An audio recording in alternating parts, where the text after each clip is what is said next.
اعوذ باللہ من الشیطان الرجیم بسم اللہ الرحمن الرحیم۔ جب رسول اللہ صلی اللہ علیہ وآلہ وسلم نے دنیا سے رحلت فرمائی تو عباس ابن عبد المطلب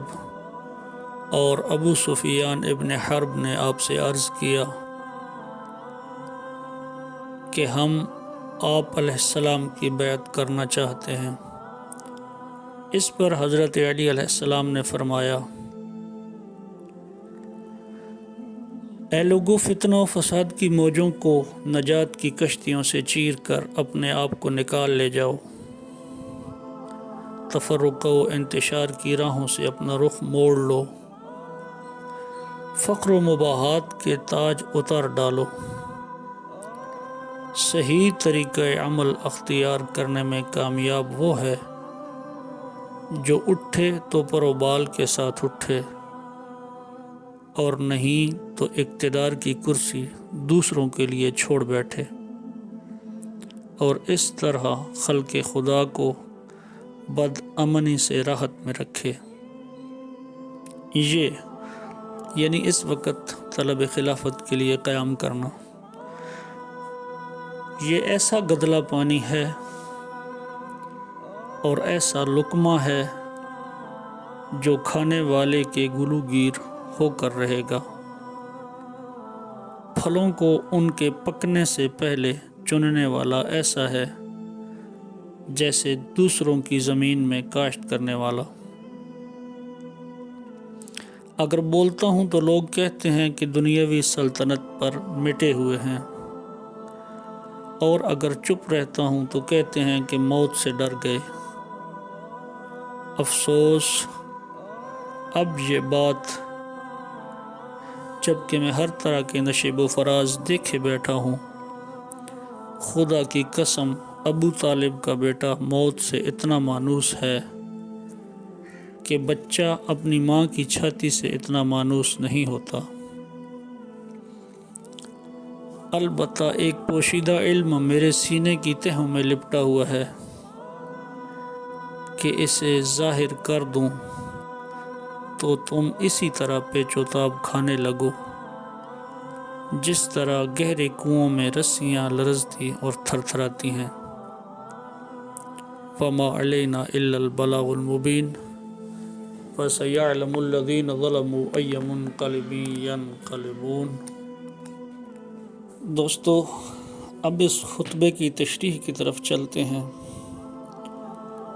کہ جب پیغمبر اکرم صلی اللہ علیہ وآلہ وسلم کی وفات ہوئی تو ابو سفیان مدینہ میں نہ تھا،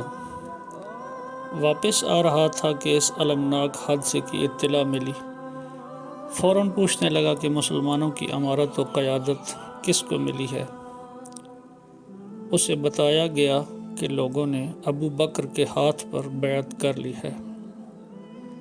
یہ سن کر عرب کا مانا ہوا فتنہ پرداز سوچ میں پڑ گیا اور آخر ایک تجویز لے کر ابن عباس ابن عبد المطلب کے پاس آیا اور کہا کہ دیکھو، ان لوگوں نے ابو ہاشم کو ہمیشہ کے لیے اس سے محروم کر دیا ہے،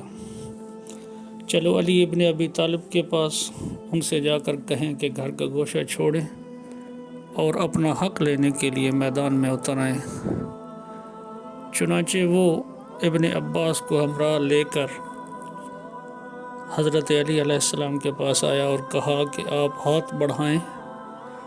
میں آپ کی بیعت کرتا ہوں، اور اگر کوئی مخالفت کے لیے اٹھا تو میں مدینہ منورہ کی گلی کوچوں کو سواروں اور پیادوں سے بھر دوں گا۔ امیر المومنین علی علیہ السلام کے لیے یہ ایک انتہائی نازک مرحلہ تھا۔ وہ اپنے آپ کو پیغمبر اکرم صلی اللہ علیہ وآلہ وسلم کا صحیح وارث و جانشین سمجھتے تھے، اور ابو سفیان جیسا جتھے قبیلے والا امداد کے لیے آمادہ کھڑا تھا۔ صرف ایک اشارہ کافی تھا کہ جنگ کے شعلے بھڑکنے لگتے، مگر امیر المومنین علیہ السلام کے تدبر و اصابت رائے نے مسلمانوں کو فتنہ سے بچا لیا اور آپ کی دور رس نظروں نے بھانپ لیا کہ یہ قبائلی تعصب اور نسلی امتیاز کو ابھار کر آپس میں لڑوانا چاہتا ہے، تاکہ اسلام میں ایک ایسا زلزلہ آئے جو اس کی بنیادوں تک کو ہلا کر رکھ دے۔ لہٰذا آپ نے اس کی رائے کو ٹھکرا دیا اور اسے سختی سے جھڑکا، اور اس موقع پر یہ کلمات ارشاد فرمائے۔